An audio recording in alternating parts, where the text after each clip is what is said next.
classified based on their origin, exhaustibility, ownership, and status of development. Resources can be living or non-living.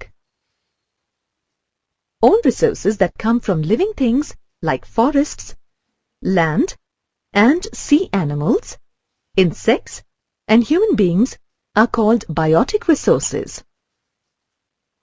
Resources in the form of non-living things like rocks, minerals, and metals are called abiotic resources.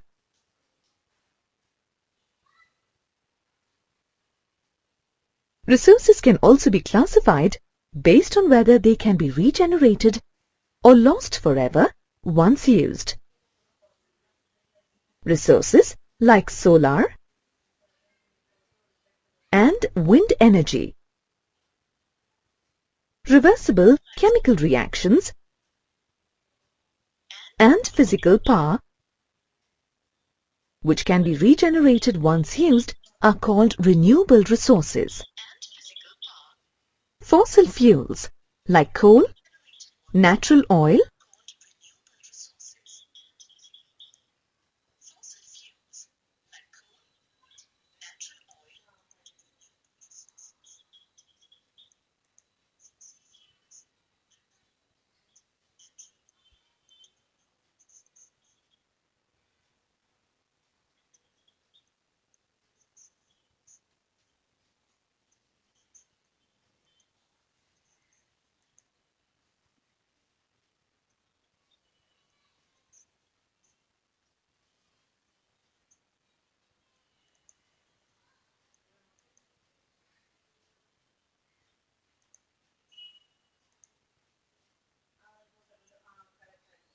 your school where you can sit and watch this course, your teacher who can explain it to you, a CD that contains this course, a computer to run the CD on, electricity supply to run the computer, your own ability to read and write.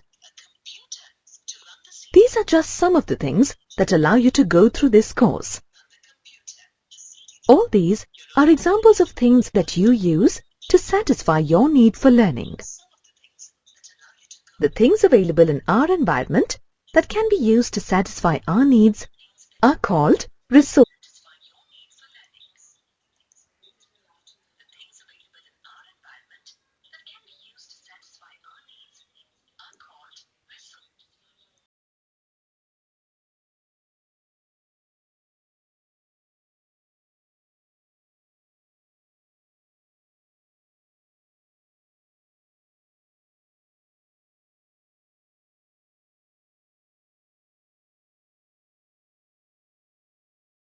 Your school where you can sit and watch this course, your teacher who can explain it to you, a CD that contains this course, a computer to run the CD on, electricity supply to run the computer, your own ability to read and write.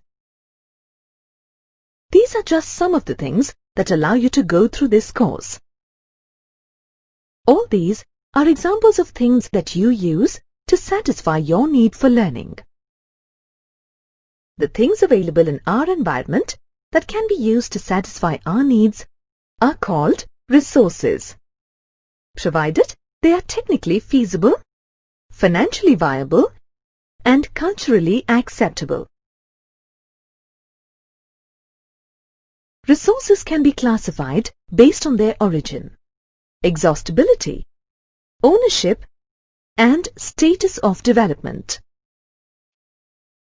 Resources can be living or non-living. All resources that come from living things like forests, land, and sea animals, insects, and human beings are called biotic resources. Resources in the form of non-living things like rocks, minerals, and metals are called abiotic resources.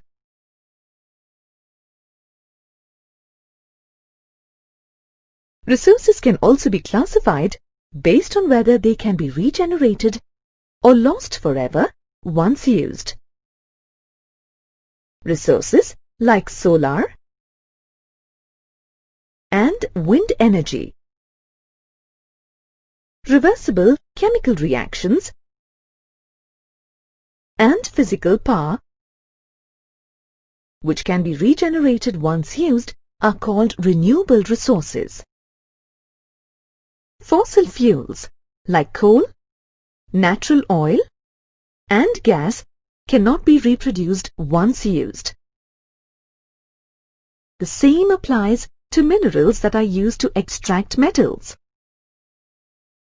These are examples of non-renewable resources since they are lost forever once used.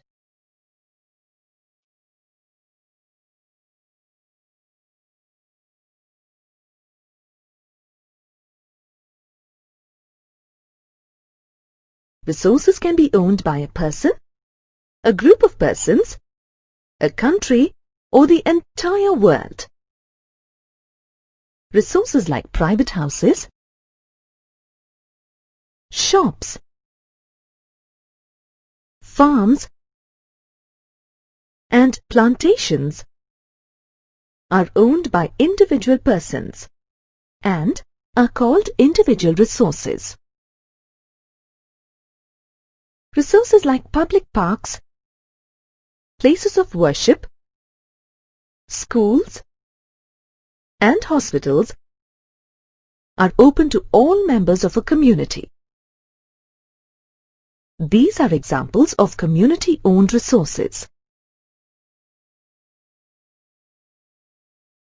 All resources, whether biotic or abiotic, individual or community-owned, ultimately belong to the country.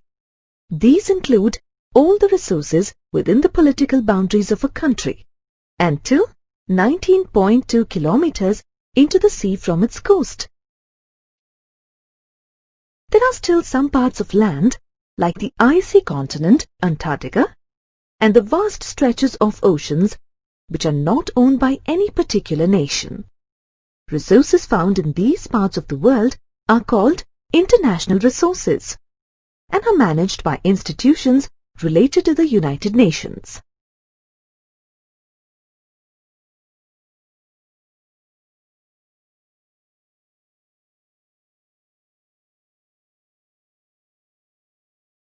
Resources like mines, where minerals have already been discovered and production is on to utilize their full capacity, are called developed resources. Vast resources of natural gas and oil are known to exist under the sea near the Indian coast. However, not much of these resources have been utilized so far. Resources that are known to exist but are not being fully utilized are called potential resources. Stock is a type of resource that cannot be used due to the unavailability of suitable technology. For example, hydrogen is present in the atmosphere as well as in water. Fusing two hydrogen atoms can create inexhaustible and clean energy. But no suitable technology exists to achieve this in a practical way. Hence, we can refer to hydrogen as stock.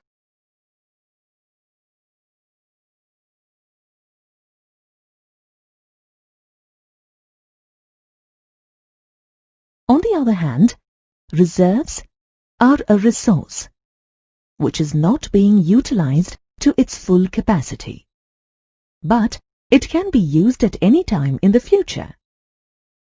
For example, ethanol. Ethanol is an alcohol extracted from sugarcane and can be used as an alternative motor fuel. Resources that can be used today, but are preserved to meet future requirements, are called reserves.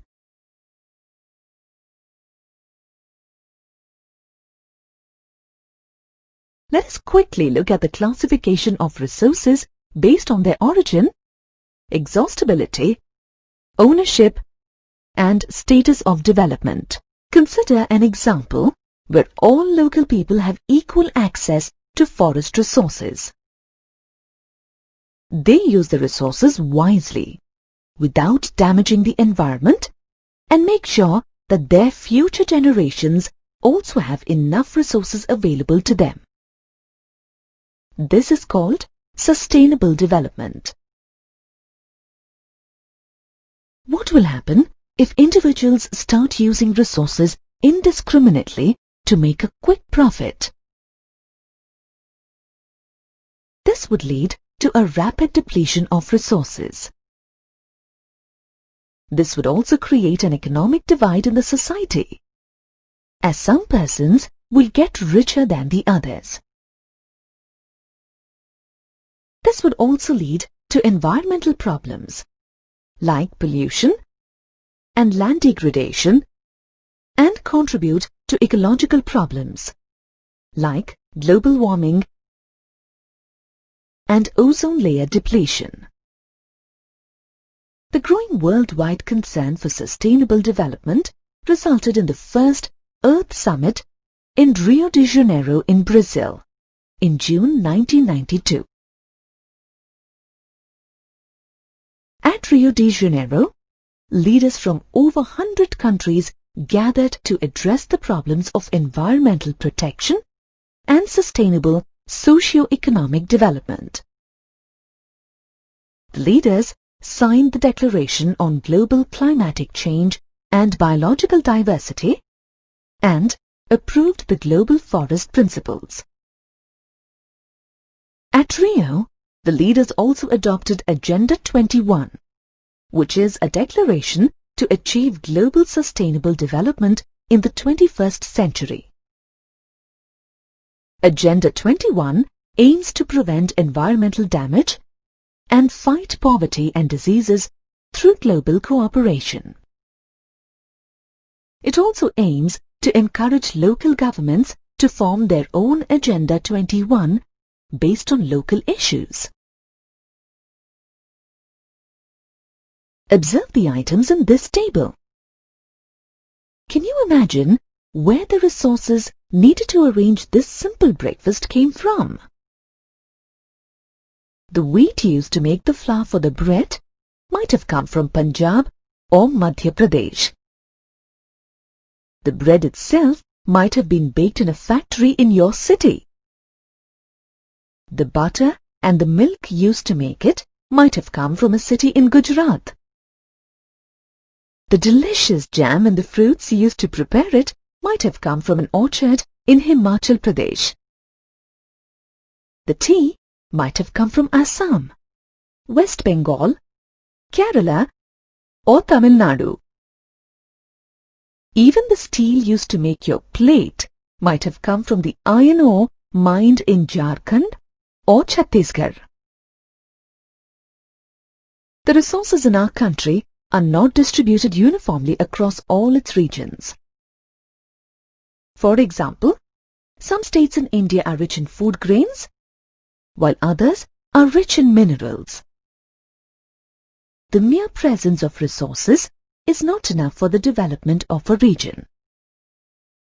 In India, Madhya Pradesh is rich in minerals, but lacks communication and transport facilities.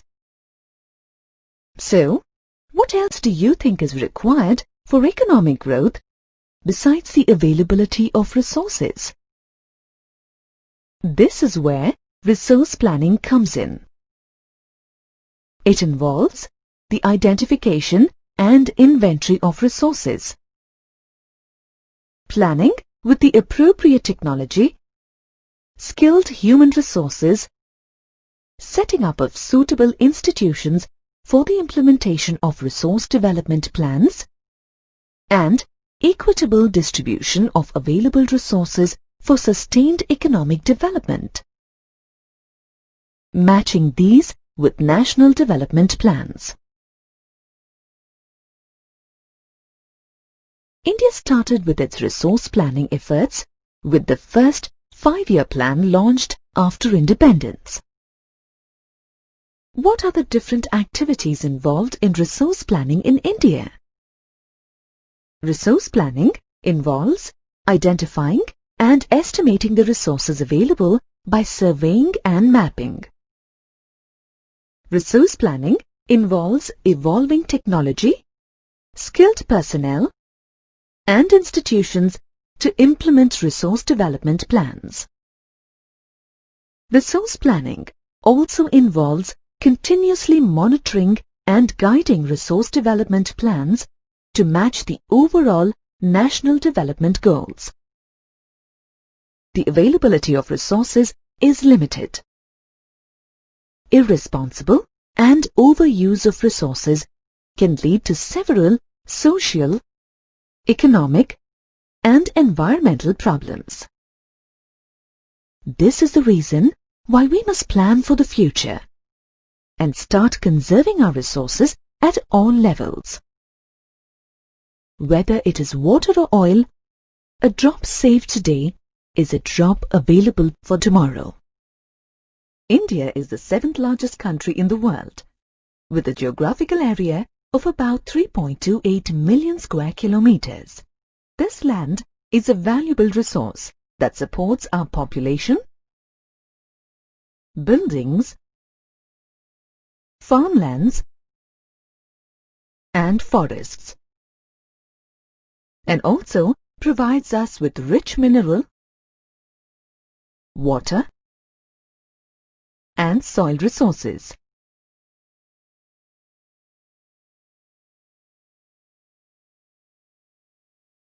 India has widely different geographical features, from lofty mountains in the north to vast plains and plateaus in the central region, from deserts in the west to dense forests in the east, and islands in the south, besides a long coastline. The mountains allow perennial flow of rivers like the Ganges, the Brahmaputra, and the Indus. They enhance tourism and ecological prospects too. A plateau is an elevated, comparatively level expanse of land. Plateaus are rich reserves of minerals, fossil fuels, and forests. Land in India can be divided into 3 main relief features. Around 30% of our land is occupied by mountains. 43% of it is plain, and 27% is in the form of plateau.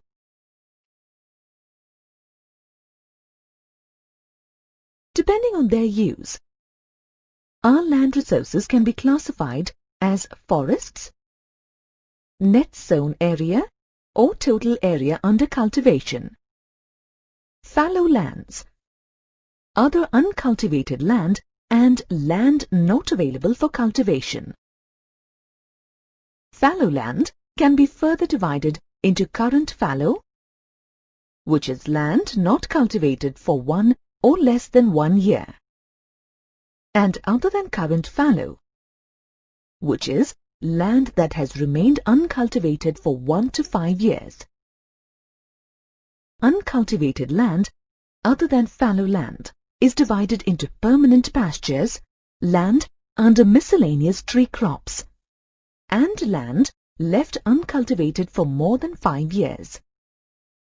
This other than current fallow land is either of poor quality or cost too high to cultivate. Hence, sometimes it is cultivated once in 2 or 3 years. Land not available for cultivation is either barren wasteland, like the salty plains of the Rann of Kutch,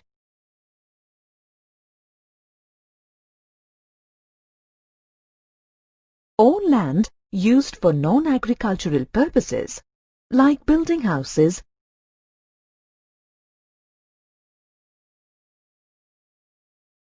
roads,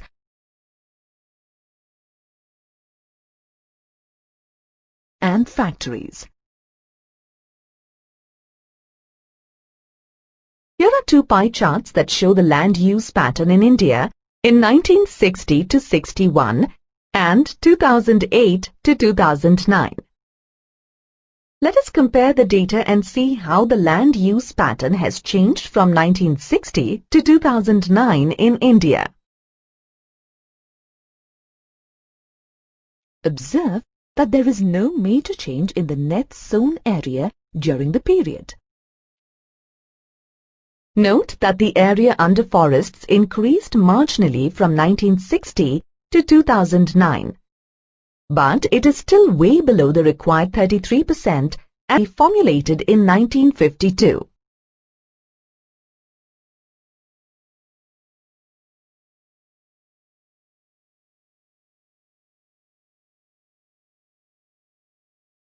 Permanent pastures and grazing grounds decreased during the period. This is not a good sign for thousands of people engaged in cattle rearing. The percentage of barren and wasteland decreased by almost half during the given period. However, this reclaimed land is used mainly for non-agricultural purposes. Current fallow and other than current fallow land also increased during this period. However, if these lands are included in the net sown area, since these lands are cultivated once or twice in 2 or 3 years, the percentage of net sown area goes up to 54%. Continuous and indiscriminate use of land resources without taking appropriate measures results in conversion of cultivable land into barren wasteland and exploitation of our land resources. This is called land degradation.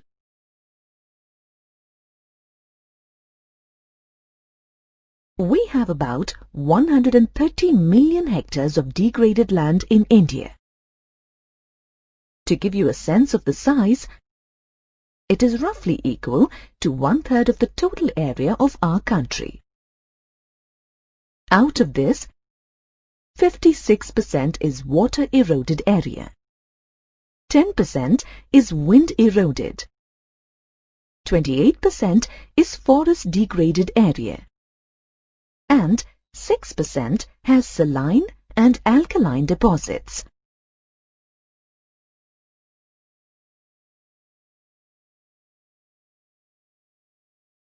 Natural agents like wind and water constantly keep eroding and degrading land.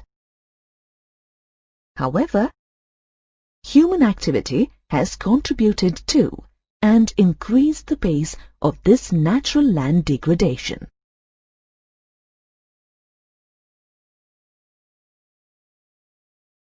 Here are the main factors contributing to land degradation in India. Deforestation removes the green cover required to protect land from soil erosion by wind and water, and thus contributes to land degradation.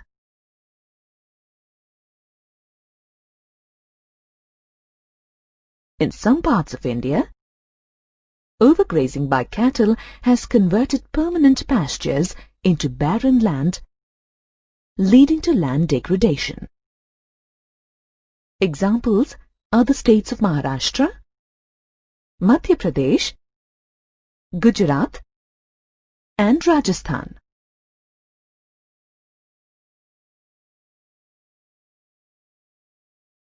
Indiscriminate deforestation and excavation done as part of mining activity and quarrying also causes land degradation. Jharkhand, Chhattisgarh, Orissa, and Madhya Pradesh have suffered deforestation due to mining.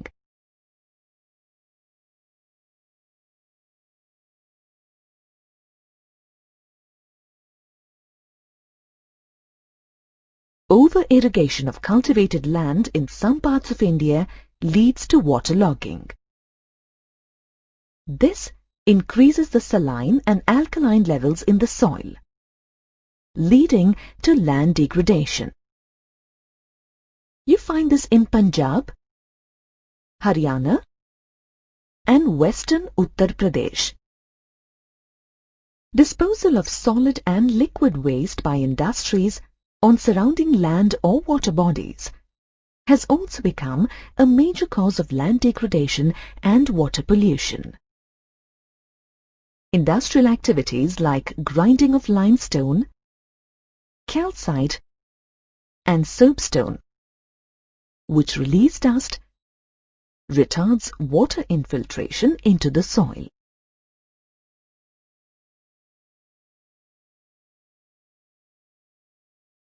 This brings us to the question, what steps can be taken to control the problem of land degradation? The solution lies in taking steps for land conservation. Some steps for land conservation are afforestation, controlled grazing and mining activity, stabilization of sand dunes by growing thorny bushes, proper disposal of industrial effluents after treatment, and continuous monitoring of soil conditions. Soil is formed over millions of years by weathering of rocks and minerals, and also by natural agents like variation in temperature, climate, wind, glaciers, and running water.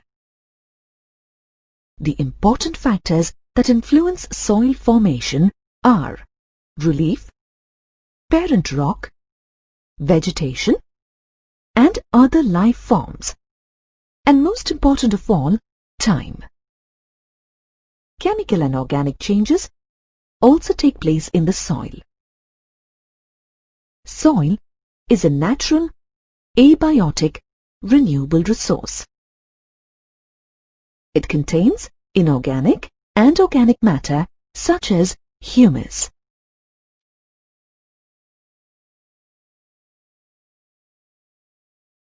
Soil is an essential resource that supports a majority of plant and animal life on the earth. The layer of soil may be a few centimeters to several meters thick in different regions. Usually, when we say soil, we refer to the thin layer of the top soil or the fine upper layer of soil in a region.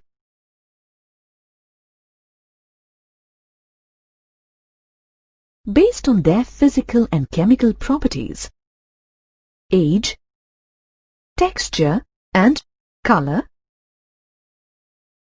soils in India can be classified as alluvial, black soil, red and yellow soil, laterite, arid, and forest soil.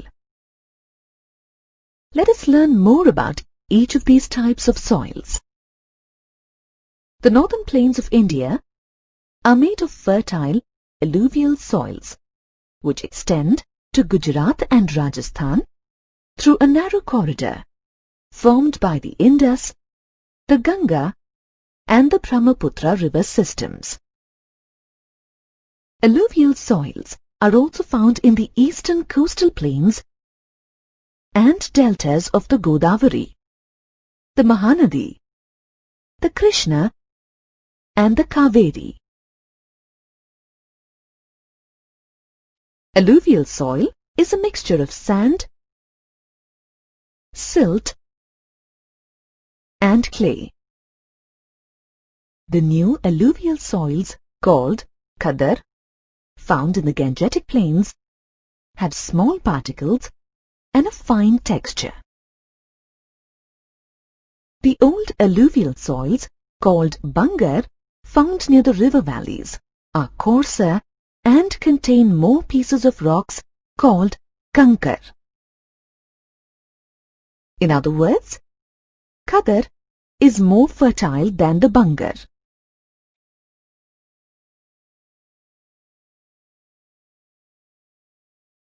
The fertile alluvial soils are rich in potash, phosphoric acid, and lime, and are ideal for growing sugarcane, wheat, rice, pulses, and cereal crops. Due to the richness of soil, the regions of alluvial soils are densely populated, and the level of cultivation is high.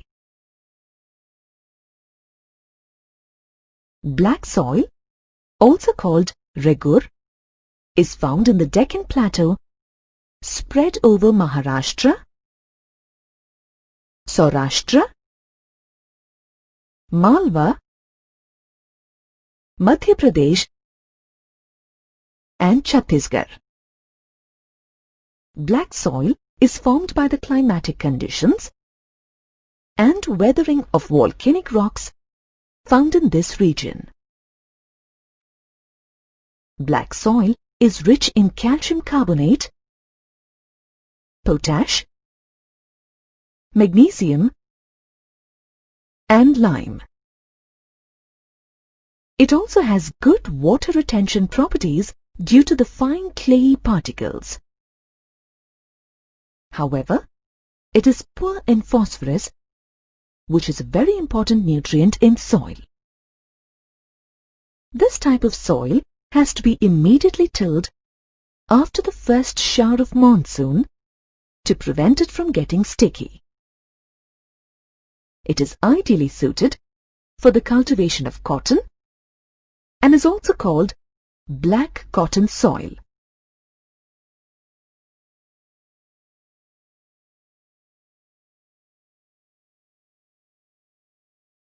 Red and yellow soils are found in southern and eastern parts of Deccan Plateau, southern Gangetic Plains, along the Western Ghats, and some parts of Orissa and Chhattisgarh.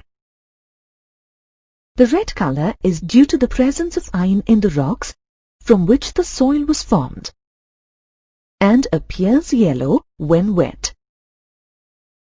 The high iron content makes this type of soil good for cultivating various types of grams, groundnuts, and castor seeds.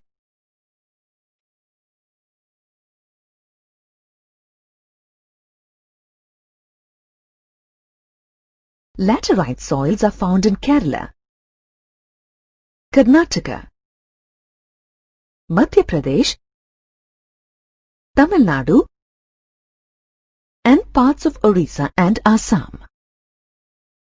All these areas experience high temperature and heavy rainfall. This soil develops by leaching due to heavy rains. Laterite soil is low in organic components and can be made cultivable with the use of adequate fertilizers and manures. It is good for cultivation of tea, coffee, and cashew nuts.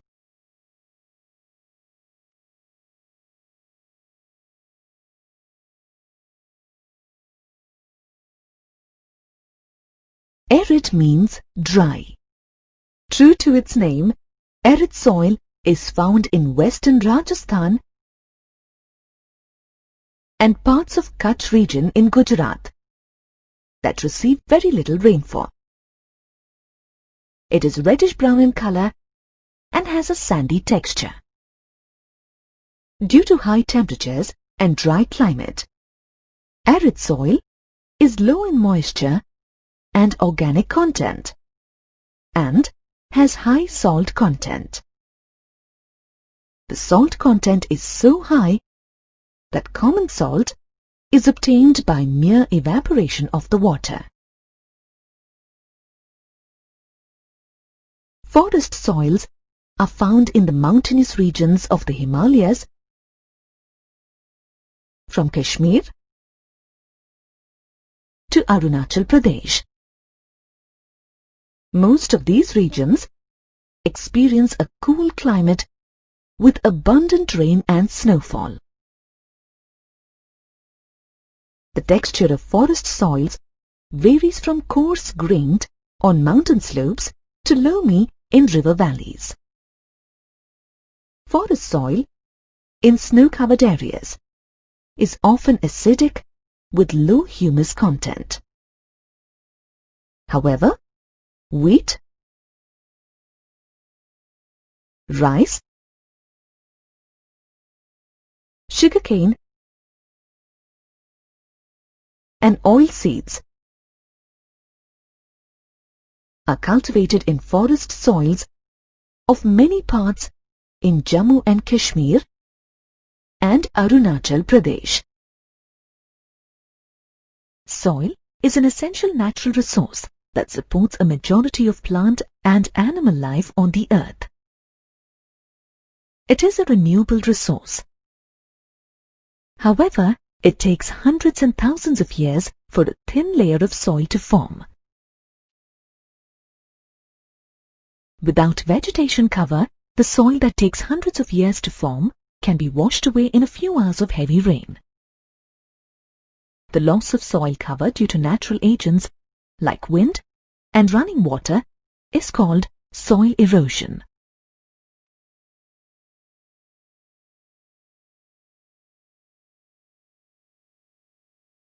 Some human activities have increased the rate of soil erosion by natural agents like wind and running water.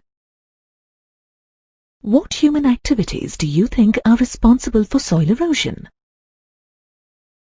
The roots of plants and trees keep the soil moist and hold the soil particles together.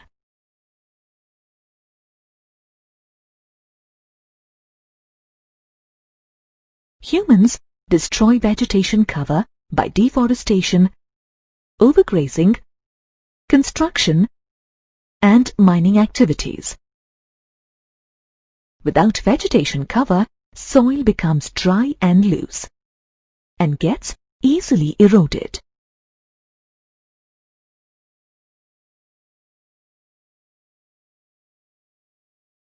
Defective farming methods like plowing up and down a slope increase the speed of water flowing down the slope.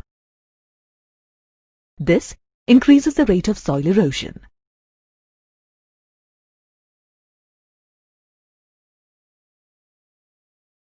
Running water carves deep channels through clayey soils. This is called gully erosion, which converts the land into bad land, making it unsuitable for cultivation. Such lands, also called ravines, are prominent in the Chambal Basin.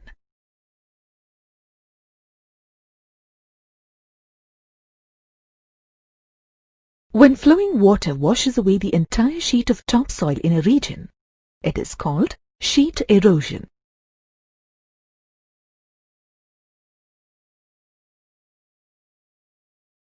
Wind erosion occurs generally in areas of little or no vegetation. It happens in places that receive scanty rainfall. For example, the formation of sand dunes in the deserts. The prevention of soil erosion is called soil conservation.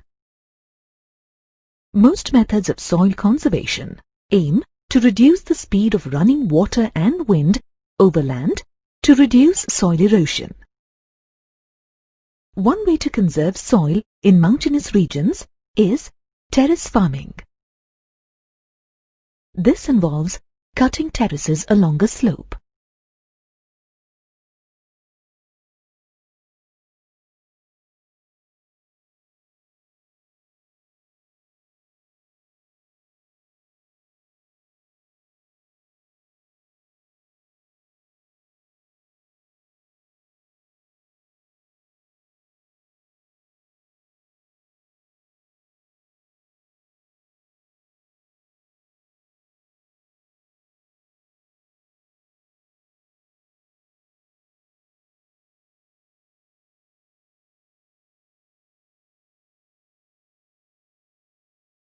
Other methods of preventing soil erosion include effective farming techniques. In plain areas, strip cropping can be used for soil conservation. In this method, strips of grass are allowed to stand between crops in large fields. These strips of grass reduce the force of wind and thus prevent soil erosion. This technique also prevents soil nutrients from depleting.